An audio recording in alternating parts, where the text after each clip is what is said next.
किसी द्विघात बहुपद के शून्यकों एवं गुणांकों में संबंध, मतलब पिछले स्लाइड में हम लोग क्या देखे हैं कि एक घात बहुपद के शून्यकों और गुणांकों में संबंध, और अब देखना है द्विघात बहुपद के शून्यकों और गुणांकों के बीच में संबंध। तो चलिए देखते हैं क्या कहता है। कहता है कि यदि अल्फा बीटा किसी द्विघात बहुपद ax square plus bx plus c, द्विघात बहुपद का सामान्य सूत्र है ax square plus bx plus c के शून्य को, तो मतलब कहता है ना कि द्विघात बहुपद जो है उसका शून्य को किसे डिनोट कर दिया, अल्फा बीटा। यदि अल्फा बीटा द्विघात बहुपद ax square plus bx plus c के शून्य को, तो द्विघात बहुपद के शून्यकों और गुणांकों के बीच में क्या संबंध होता है। तो यहाँ से दो रिलेशन, इसको याद रखेंगे, इसमें बहुत सारे क्वेश्चन बनते हैं, तो देखेंगे इसको। क्या कहता है, पहला शून्यकों का योग क्या होता है, तो माइनस x का गुणांक बटा में x स्क्वायर का गुणांक, ये बटा है मतलब शून्यकों का योगफल, शून्यकों का योग या शून्यकों का योगफल क्या होता है, तो माइनस b बाई ए, शून्यकों का योग। शून्य क्या माना था, अल्फा बीटा ना, यहाँ पे इसलिए लिखा गया अल्फा प्लस बीटा क्या होगा, माइनस b बाई ए, ये है इस तरीके से अल्फा प्लस बीटा बराबर माइनस b बाई ए। अब क्या माइनस b क्या है, b क्या है, x का गुणांक ना, इसको लिख सकते हैं माइनस x का गुणांक और बट्टा में क्या हो जाएगा, x स्क्वायर का गुणांक। ठीक है, तो जब कभी भी यदि द्विघात बहुपद दे दिया जाए और पूछा जाए कि इसका शून्यकों का योगफल कितना होगा, तो डायरेक्ट हम निकाल सकते हैं कैसे, तो माइनस का x का गुणांक बटा में x स्क्वायर का गुणांक। ठीक है, जैसे एक एग्जांपल से समझते हैं, जैसे यहाँ पे एक एग्जांपल से समझते हैं, एग्जांपल लेट करते हैं। चलिए एग्जांपल हो गया,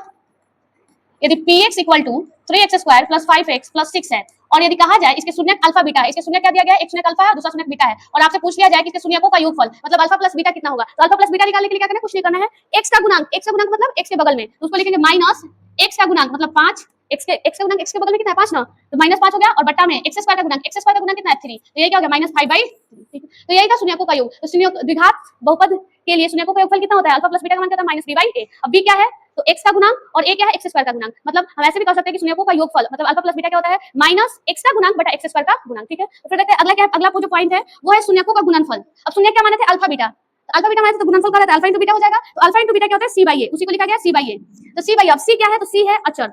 अचर पद, देखेंगे द्विघात बहुपद यही ना था, तो इसमें अचर पद ही ना है c, तो c हो गया अचर पद और बटा में क्या हो जाएगा x स्क्वायर का गुणांक। ठीक है,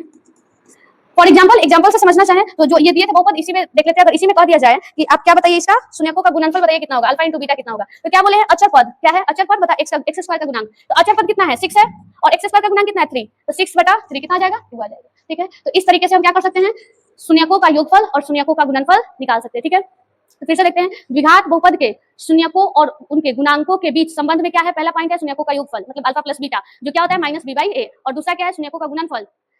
जो क्या होता है c बाई a। ठीक है, तो फिर देखते हैं अगले स्लाइड में क्या है।